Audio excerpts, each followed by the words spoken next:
Good morning everyone. आज है day number 264 और आज बड़े ही काम का मैसेज है।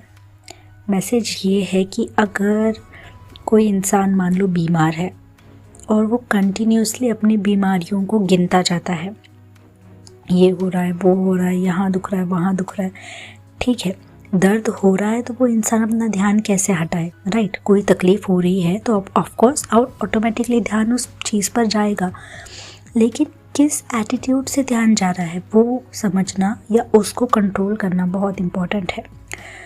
अभी अगर आपका ध्यान ऐसे जा रहा है कि मैं बूढ़ी हो रही हूँ, मैं बीमार पड़ रही हूँ, अब मेरा कुछ नहीं हो सकता, अब किसी भी वक्त कुछ भी हो सकता है, अब मैं कभी ठीक नहीं हो सकती, ये सारे एटीट्यूड के साथ अगर आपका ध्यान जा रहा है तो ऑफकोर्स आप उसी चीज़ को और ज़्यादा अट्रैक्ट करोगे। अगर आप ऐसे सोच रहे हो कि ठीक है, बीमारी तो है, चली जाएगी, दर्द ही तो है, चला जाएगा, मैं इसे ठीक करूँगी, भले ही आपको सोल्यूशन पता हो या ना हो, आप कैसे ठीक करोगे आपको पता हो या ना हो, लेकिन ये एटीट्यूड होना बहुत ज़रूरी है। बिकॉज जब ये एटीट्यूड आएगा कि अरे सॉल्व कर लेंगे, अरे सब कर लेंगे, तभी आपके पास अपने आप सोल्यूशंस आने लगेंगे, रास्ते आने लगेंगे, और तो और आप जो कर रहे हो ना हेल्थ इम्प्रूव करने के लिए, उसका भी असर दिखने लगेगा। क्योंकि वो कहावत सुनी ना आपने, God helps them those who help themselves, यानी भगवान उन्हीं की मदद करते हैं जो इंसान खुद की मदद करने के लिए तैयार है। ये तो कहावत है ही, लेकिन दवाइयाँ भी, ट्रीटमेंट्स भी उन्हीं को मदद करती हैं जो खुद ठीक होना चाहते हैं। अगर वो इंसान ही ठीक नहीं होना चाहता, यानी कि अगर उस इंसान का फोकस कंटिन्यू नेगेटिव वे में ही है अपनी हेल्थ पे, तो नहीं ठीक होगी, दवाइयाँ भी असर नहीं करेंगी। अब ये बात हमारे लिए है, हमारे बारे में हम सोच रहे हैं, ठीक है, लेकिन अपने घर वालों को कैसे समझाएं, ये एक बड़ा टास्क है।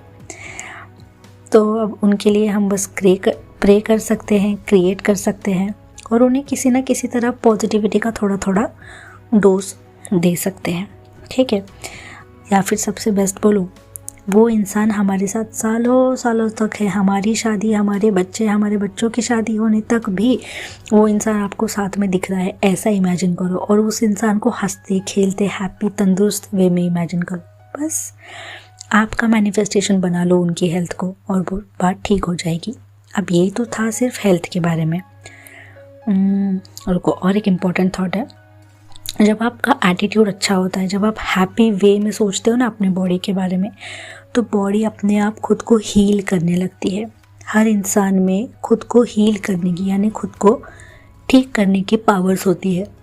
मतलब जैसे अगर समझ लो हमें कोई चोट लग जाती है तो कैसे खुद ब खुद वो ठीक होने लगती है अपने आप। The body is healing itself, समझ रहे हो? हीलिंग सबके अंदर है, और वो डिपेंड करता है थॉट्स के ऊपर। हाँ, तो मैं ये बोल रही थी, ये तो हुआ बीमारी के बारे में, लेकिन ये फॉर्मूला लाइफ के हर चीज़ में अप्लाई होता है। अगर आपके लाइफ में किसी चीज़ की कमी है और अगर आप कंटिन्यूसली उस कमी को नेगेटिव वे में ही देखे जा रहे हो, तो वो कमी कभी पूरी नहीं हो पाएगी। अगर मतलब जैसे बालों के बारे में ही सोच लो, आपने सबने बोला कि मेरे बाल बहुत अच्छे हो रहे हैं, दिख रहे हैं, because I am loving what I have. पहले मैं क्या करती थी कि दूसरों के बाल देख के या फिर फ़ोटोज़ देख के विश करती थी और वेट करती थी कि कब ऐसे होंगे, एक दिन ऐसे बाल होंगे मेरे एंड ऑल। फिर मैंने एक दिन सोचा कि जो हैं ऑलरेडी उनका क्या, उनको कोई प्यार, इज्जत, रिस्पेक्ट है कि नहीं। I started loving what I already have, and then you can see the changes आपके सामने हैं, ठीक है। और ये और भी बढ़ेंगे जब मैं अपना वेट पे ध्यान दूंगी, जब अपने हार्मोन्स पे ध्यान दूंगी, जब अपने पीसीओडी पे ध्यान दूंगी। तो एक साथ कई सारे फैक्टर्स होते हैं एक चीज़ में, और जब मैं एक्शन लूँगी ऑटोमेटिकली सारी चीज़ें होनी स्टार्ट होंगी, और हो रही भी है, because I am taking actions. तो बात ये है कि कुछ चीज़ें चाहिए हमें, वो ठीक है, बट जो ऑलरेडी है आपके पास, जो चीज़ें तात्पुरता यानी